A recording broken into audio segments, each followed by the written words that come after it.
this time of year is the start of driver's training, and that can be a pretty daunting and scary thought for any parent out there. So what about the legal rules? What does the law say about parents and young drivers? What do they need to know? Tom Sinas from Sinas Dramus Law Firm joins us. He's got the answers. Good morning, Tom. Good morning, Todd. How you doing? I'm doing well. We just were talking recently about a new distracted driving law. And okay, we always think about that with teenagers. Is there anything specific to those young drivers when it comes to distracted driving? Yeah, there is. Of course, that new distracted driving law applies to all of us, including teenagers. But when this legislation was passed, there were a series of bills that amended different parts of Michigan law. And one area of Michigan law that has been amended with this new package on distracted driving is what some people know as Kelsey's Law. This was a law passed in 2013 that prohibited cell phone use by individuals with level 1 or level 2 graduated license, our teenagers who are learning to drive. And that was a good step forward at the time, but it had an exception that allowed teenagers to use cell phones in cars as long as they were using what the statute calls voice operated system that was integrated into the motor vehicle. We know how this works, right? People can make calls through their Bluetooth through their car, but using their cell phone. So the old version of Kelsey's Law, yes, it said that cell phone use was not allowed. However, it kept what I think you could call a loophole open for when teenagers were using voice operated systems integrated into the car. That loophole has now been closed by way of this distracted driving laws that are going into effect on June 30th. So now it's very clear teenagers cannot use cell phones while they're operating a motor vehicle. It doesn't matter whether or not the cell phone is connected to some device that's integrated into the vehicle. All right, teenagers, time to put the phones down if it's even possible. When it comes to, say, legal liability, maybe a crash happens, what do you think is a big misconception? Now, there's got to be some gray area that parents have in their brains. Can you clear it up for us? I think the biggest misconception that people have, because maybe they don't think about it this way, is they don't remember that Michigan has what's called an owner liability statute.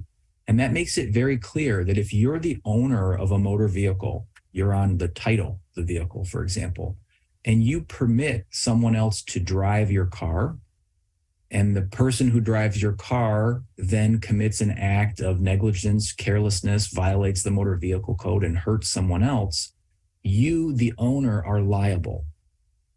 And the statute actually goes further to say that there is a presumption that the vehicle is being driven with the knowledge and consent of the owner when the driver is an immediate family member of the owner. And so what parents need to remember here is if you own the car and you permit your child to drive, if your child breaks the law and injures someone, you, the owner of the vehicle, are automatically liable for that child's carelessness.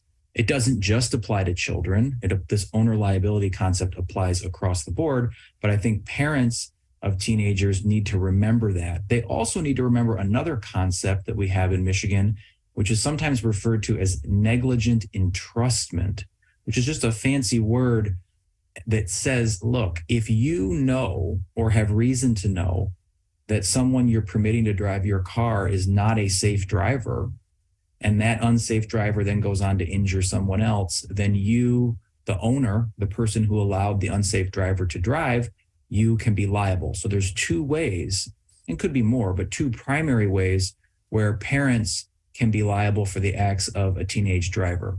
Well, since you're talking liability and you just put the fear of God into many people, how about auto insurance? There's got to be something that can help in case these crashes happen. Is there any suggestions you may have in terms of auto insurance for these young drivers? The biggest suggestion I have for families dealing with this is to be upfront, forthright, and transparent with your auto insurance agent or your auto insurance company. If you're going to have a teenager who is driving one of your vehicles, you need to let them know that. I know that this can be expensive, and oftentimes people think, well, I might be able to save a few bucks on the premiums if I'm a little incomplete about who's going to be driving this car. The problem is that if you've done that and then something terrible happens, there is a whole set of legal rules that can be applied that may result in your insurance coverage that you thought you had becoming void. This is a complicated area of law that is sometimes referred to as the rescission of insurance policies. And it's a much more complicated area than we can get into right now. But what I can say is that these problems come up when people are not transparent and forthright with their insurance agent or their insurance company about another person who's going to be driving their car. So don't try, as they say, don't try to be cute. Just be honest, forthright, and complete so that if you need the insurance, if something happens, you have it. Boy, saving just a few bucks now could really hurt you in the long run if something like that happens. So solid advice from Tom. And as always, I know you've got more information on this. Where can people get a hold of you? They can find us online at www.sinusdramus.com. They can shoot us an email at info@sinusdramus.com. They can give us a call in West Michigan at 616-301-3333.